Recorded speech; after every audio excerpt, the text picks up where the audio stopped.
mono se convirtió en ser humano porque decidió emigrar. Migrar para cambiar de vida está en el ADN del Homo sapiens. Somos migrantes por naturaleza. Esto es A2 Noticias. Comenzamos.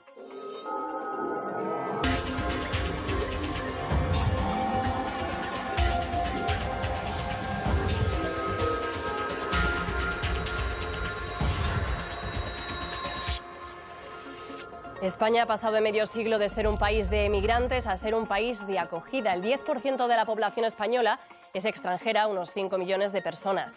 De ellos, el 40% son de otros países europeos y el otro 60% extracomunitarios. Gracias a los inmigrantes, los españoles, hemos podido especializarnos más en el trabajo. Las mujeres han tenido más fácil el acceso al mercado laboral y la renta per cápita ha crecido. Son algunos datos de un estudio del sindicato Comisiones Obreras por el Día Internacional de las Personas Migrantes, que se celebra hoy. Datos con los que contrarrestar los discursos xenófobos que alientan contra los inmigrantes los sectores más ultras. Hola, ¿qué tal? Buenas tardes. Hoy la política migratoria se ha colado en el Senado, donde comparecía el presidente del Gobierno ante el Pleno. El Partido Popular le ha pedido que reconozca que España vive la peor crisis migratoria en décadas. Pedro Sánchez rechaza ese discurso alarmista y pide humanidad ante el drama de la inmigración en el Mediterráneo. Sube la renta per cápita, crece el mercado laboral con más puestos y posibilidades de promoción y las mujeres retoman sus carreras con más facilidad. Podría pasar por un ideario tramposo para captar votantes, aunque son en realidad las consecuencias que tiene la inmigración, según un informe de la Fundación Primero de Mayo. Veo que es una hipocresía total, porque si de un día para otro los migrantes cesaron, que se van a su país, van a ir en busca de trabajadores. Este campo necesita de más mano de obra, tal como la tenemos aquí. Y eso que las condiciones de los empleados inmigrantes sortean con frecuencia la legalidad o la ética. Que no tenga formación para poder sacar beneficios. Así hablan los inmigrantes en el Ejido, donde la población nativa convive con 30.000 extranjeros. Sí es difícil un poco difícil la convivencia. Según el informe, en los países de acogida mejoran las condiciones globales porque los inmigrantes asumen lo que ya nadie quiere hacer, algo que entra en contradicción con el cada vez más insistente discurso del vienen a por todo lo que te pertenece. Hoy en el Senado, el PP insistía al Gobierno en que hay que echar a más inmigrantes. Que se aplique el acuerdo de devolución con Marruecos, porque creemos que esa es la mejor solución para los menores y también para nuestros intereses generales. Y el presidente del Gobierno lanzaba su declaración de intenciones sobre política migratoria. Y los principios, señorías, no son negociables. Se tienen o no se tienen. No se posponen ni se guardan en un cajón por miedo a un competidor ideológico. Y es que alentar el miedo y la inseguridad engordan el discurso xenófobo por más que los datos les contradigan. La población inmigrante española aporta más de 5.500 millones de euros al Producto Interior Bruto y aunque son cerca del 12% de la población, suponen un gasto cercano al 7% en servicios sociales, que por cierto, según todos los informes, en ningún caso utilizan por delante de los españoles. Míreme al dedo. El tránsito de inmigrantes por las fronteras balcánicas en el 2015 o el rescate de náufragos de las costas libias son instantáneas que el fotoperiodista Gervasio Sánchez ha realizado durante los últimos 3 años a refugiados en diferentes conflictos migratorios. Ahora se exhiben en la Casa Mediterráneo en Alicante. Son 16 imágenes, o sea, dediquen 1 minuto a cada imagen y que vean personas como ellos que han tenido la desgracia de sufrir guerras y por eso huyen, o que sufren pobreza endémica desde hace décadas. Ponerse en el lugar del otro y preguntarse qué haría yo si estuviera en mi lugar, qué haría yo con mis hijos, con mis hermanos, con mis padres, si estuviera en el lugar de ellos. Personas que han tenido que dejar atrás una vida, familia, trabajo, su cultura, dice el fotoperiodista, que denuncia la pasividad con la que las instituciones tratan estos conflictos humanitarios. La Comunidad Europea debería ponerse de una vez por todas en serio con este tema y solucionar varios problemas de golpe. A corto plazo, evitar que el Mediterráneo siga siendo la tumba de migrantes. El Mediterráneo era un mar de cercanía entre culturas de intercambios culturales, de intercambios comerciales, no la tumba de migrantes, como está siendo. Este año vamos a superar los 68 millones de refugiados en todo el mundo, según la ONU. 68 millones de historias inconclusas forzadas a buscar un nuevo escenario de vida por culpa de la guerra u otros conflictos, dice Gervasio. La Comunidad Europea es la principal vendedora de armas ligeras del mundo y España es la séptima potencia del mundo en venta de armas. Vender armas a países con guerras y con desastres, de una vez por todas. Dejar de hacer políticas cínicas, hipócritas y cobardes en la venta de armas. Activista y comprometido con la divulgación de las injusticias, Gervasio Sánchez vuelve a alertar a la sociedad ante una problemática que nos toca a todos. 61.000 migrantes y refugiados han entrado de manera irregular en España en 2018. 55.000 de ellos se jugaron la vida en el Mediterráneo. Es el triple que el año anterior. Lo asegura la Organización Mundial para las Migraciones. También se triplican los muertos intentando llegar a la costa española, 690. En lo que va de año, el Mediterráneo ha sido la tumba de 2.160 personas. Según Andalucía Acoge, el aumento se debe en parte a que los migrantes han elegido esta ruta tras el cierre de los pasos de Libia y Turquía. Turquía acepta recibir a parte de los migrantes que rechaza Europa a cambio de dinero. Es el conocido pacto de la vergüenza. Pero Human Rights Watch, que denuncia que la policía griega los devuelve usando la violencia e incluso simulando ejecuciones.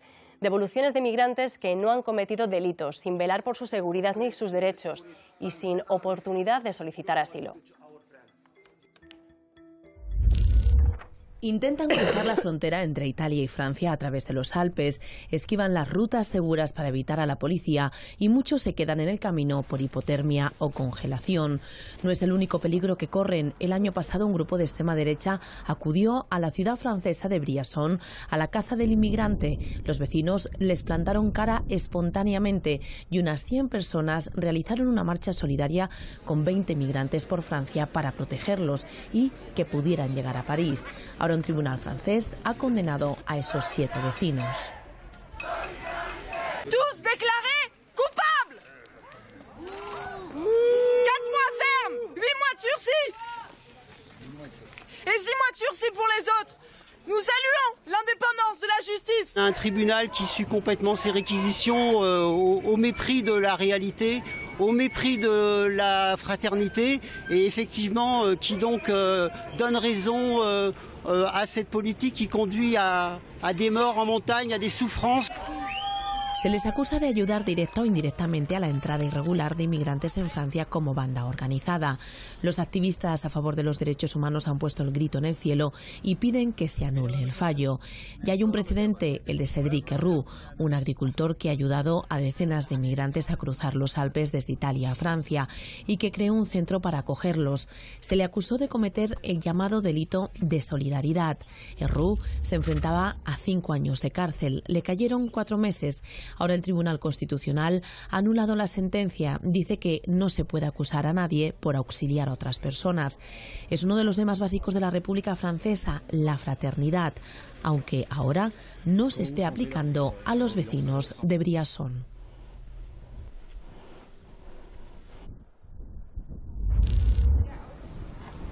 En esta iglesia holandesa llevan 6 semanas celebrando misa sin parar para evitar que una familia armenia que se ha refugiado allí sea deportada.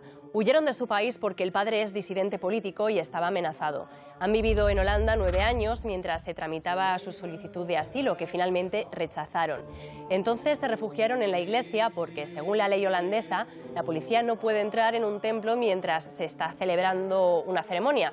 Así que cientos de feligreses, simpatizantes y pastores voluntarios se ocupan de que en esta iglesia haya servicio 24 horas al día, mientras esperan que el gobierno holandés rectifique y conceda el asilo a esta familia.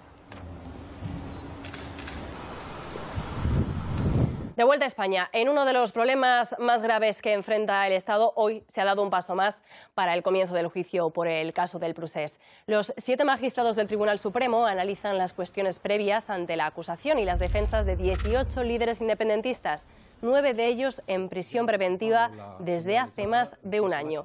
La discusión se ha centrado en la competencia del Supremo para enjuiciar el caso. Para las defensas debería ser el Tribunal Superior de Justicia de Cataluña el que juzgara, porque los hechos ocurrieron en Cataluña. Y la Fiscalía ve competente al Supremo porque nadie se quejó cuando juzgó la consulta del 9N por las que Artur Mas fue procesado. Yo acostumbro a...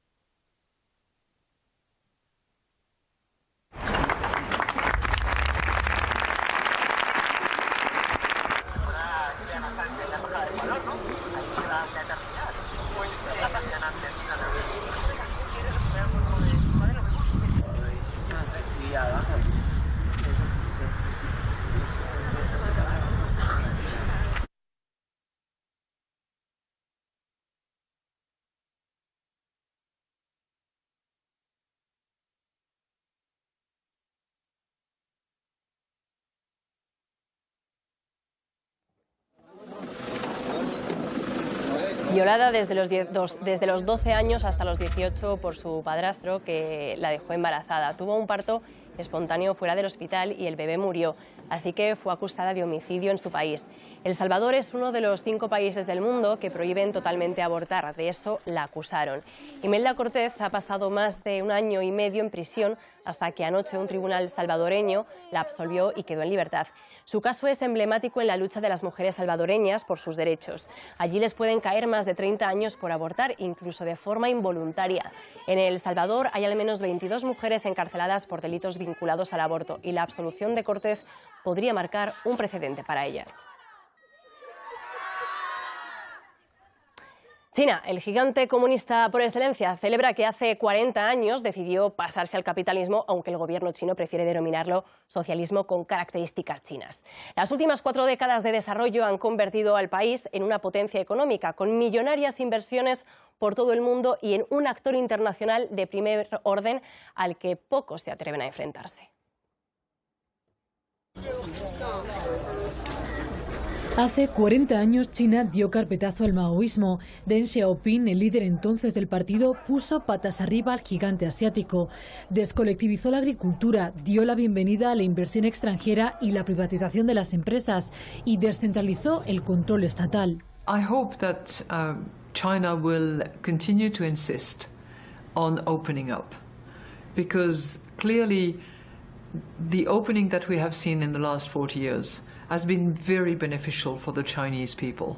En tiempo récord, China ha pasado de ser un país subdesarrollado basado en la agricultura a ser la segunda potencia económica, referencia en la fabricación de ropa, coches y tecnología. En 4 décadas, además, 800 millones de chinos han reducido sus índices de pobreza y su esperanza de vida ha aumentado de los 65 a los 36 años. Xi Jinping ha hecho suyo el legado de Deng y saca pecho. 中国绝不会以牺牲别国利益为代价发展自己，也绝不放弃自己的正当权益。 El milagro chino ha tenido sus víctimas. El país asiático es el 6º más desigual del mundo, con 600 millones de personas que viven por debajo del umbral de la pobreza. El éxodo rural, la construcción de las grandes urbes ha tenido sus costes, la salud de miles de personas.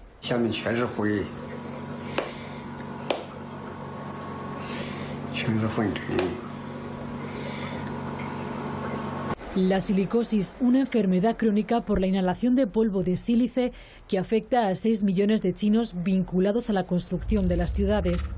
La modernización de China solo podía ser económica, ni social ni política. Miles de estudiantes estallaron por la democracia en 1989, concentrados en la plaza de Tiananmen. Pero Deng, a golpe de ley marcial, sacó los tanques a la calle para sofocar la revuelta. Sentó precedente y ahora China, a la cabeza de la economía mundial, está a la cola de derechos tan básicos como la libertad de expresión.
Son las esclavas sexuales filipinas del Ejército Imperial de Japón. En su país las apodan las lolas, que en tagalo significa abuela. Para Japón fueron mujeres de consuelo o mujeres de confort. Pero en realidad las tropas japonesas que ocuparon Filipinas durante la Segunda Guerra Mundial las obligaron a prostituirse. Ella es Estelita, es una de las 6 lolas que quedan vivas. Tiene 88 años, pero recuerda perfectamente el infierno que pasó con 14. At ubod lakas na hinampas sa ibabaw ng lamisa. Naalala ko kasi sabi ng babae na huwag akong lumaban kasi baka daw ako patayin.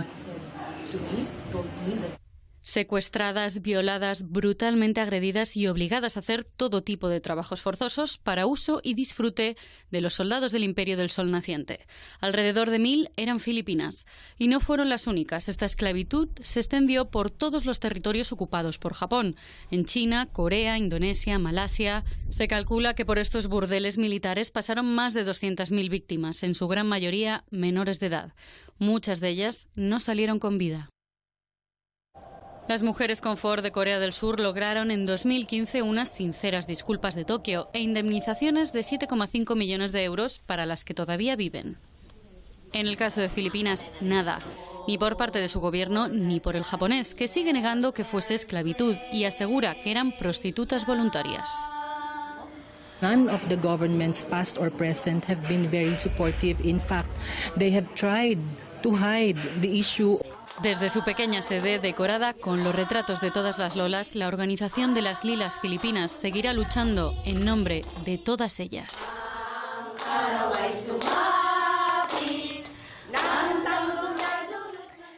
2018. Vamos con los datos. Casi 350 periodistas detenidos, 60 secuestrados y 3 desaparecidos. Pero es que además 80 fueron asesinados. Es un 7% más que el año anterior y de ellos el 60% fueron crímenes deliberados, crímenes intencionados.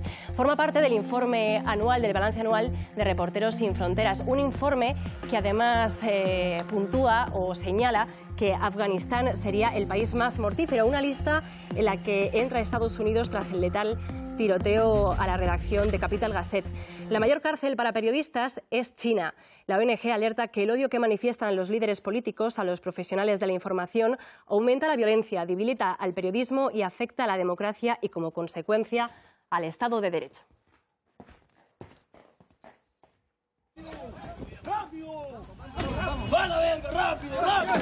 El presidente de Nicaragua ha optado por la vía rápida para callar las voces críticas, ocupar sus medios de comunicación y confiscar sus bienes. La madrugada del sábado, la policía irrumpió en el edificio de las revistas Confidencial y New y los programas de televisión Esta Semana y Esta Noche, todos ellos contrarios al presidente Daniel Ortega. El director de estos medios críticos es Carlos Fernando Chamorro, un periodista nicaragüense premiado internacionalmente por su trabajo independiente. Es además hijo de una expresidenta de Nicaragua. Pretenden matar ideas, pretenden acallar y cerrar un medio de comunicación, pero no lo van a lograr. Nosotros vamos a seguir informando. El gobierno vincula estos medios con una ONG de la que también fue director Chamorro y que el Parlamento ha ilegalizado junto con otros 8 organismos civiles. Los agentes han ocupado varias de sus sedes. La ONU, la Unión Europea y varias ONGs han denunciado esta represión de las libertades civiles en Nicaragua. Es la policía orteguista con sus paramilitares. Y ellos actuaron así. Todo lo que han hecho es absolutamente ilegal, sin orden de allanamiento, sin ningún proceso judicial. Desde abril, Nicaragua vive una ola de protestas contra el presidente Ortega y su mujer, la vicepresidenta Murillo, que han dejado ya más de 600 detenidos y unos 320 muertos. En Venezuela, Nicolás Maduro tiene otro método para acabar con los medios críticos: asfixiarlos. Grupos económicos desconocidos que compran los principales diarios y los ponen al servicio del gobierno, o el Estado que monopoliza la importación del papel.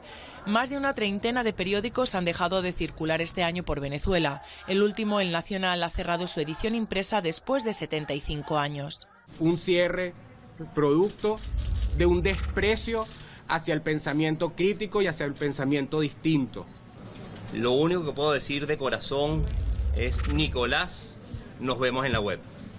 Venezuela, Nicaragua, dos democracias que con represiones como estas se parecen cada día más a una dictadura. El friso del Partenón de Atenas en el Museo de Londres, las esfinges de Atusa en el de Berlín. Por todo Occidente, los museos de historia exhiben la historia de un robo. Los grandes conquistadores expoliaron sin pudor los países que colonizaban. Muchos países exigen la devolución de sus tesoros, pero las galerías se resisten. El Louvre, el Museo Británico, el Pérgamo de Berlín, los grandes museos de Europa exponen obras que no les pertenecen, al menos moralmente. Es el arte robado durante el colonialismo, principalmente al continente africano. Muchos países llevan décadas pidiendo a las antiguas metrópolis que les devuelvan su patrimonio, sin éxito. Francia podría ser la primera en hacerlo voluntariamente. Fue una promesa del presidente Macron. Le rapport, c'est que l'Afrique peut aujourd'hui légitimement espérer son patrimoine et qu'elle n'aura pas à supplier la France ou à s'humilier pour le récupérer.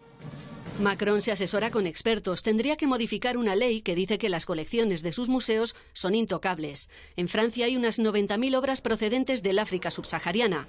La mayoría están aquí, en el Museo Quai Branly de París.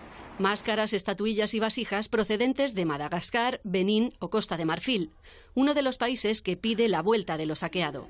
Devolverles su arte, dicen, es devolverles su identidad. Voilà, on a besoin de retrouver notre mémoire, parce que là, on a plutôt l'impression qu'on nous a amputé de notre mémoire. La idea de Francia podría abrir la caja de Pandora de las reclamaciones, y así el Museo Británico tendría que enviar a Grecia el friso del Partenón. Hasta ahora Reino Unido ha dicho que solo lo devolvería en préstamo. En Bélgica, el Museo Africano de Tervuren se acaba de reformar para ofrecer una mirada crítica del colonialismo, pero nada de devolver las 180.000 obras robadas a Congo. Really, the moral ownership is with country, but does it mean that everything that was acquired in the colonial period is legal or not? So that needs to be discussed further.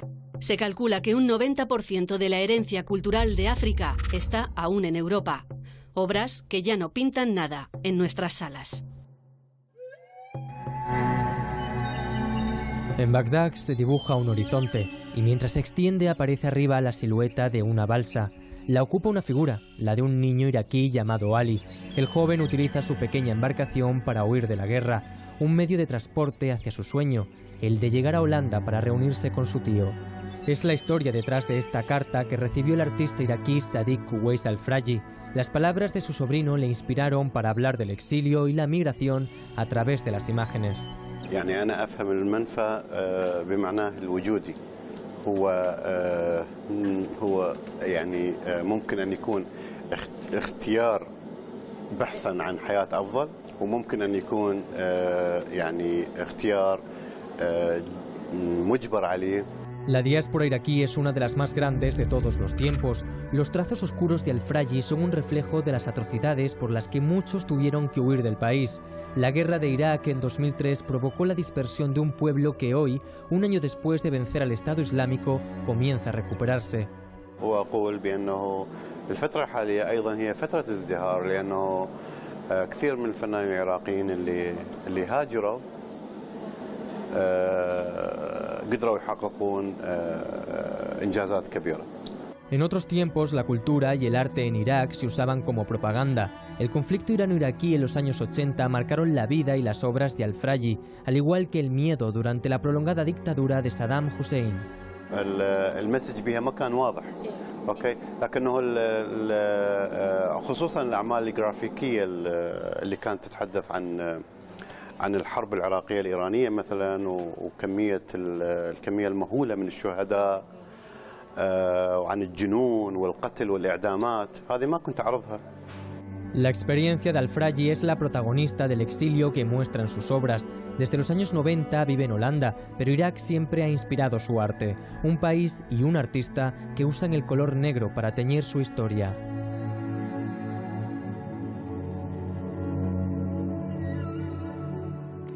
La Fiura dels Baus estrena hoy espacio escénico y aunque lo hace con una particular performance de las suyas, se trata de un espacio para que el público aprenda las artes escénicas. 4.000 metros cuadrados en una emblemática fábrica de Badalona, donde la Fundación Épica se aplicará en la formación y la experimentación a través de los 40 años de experiencia de la Fiura.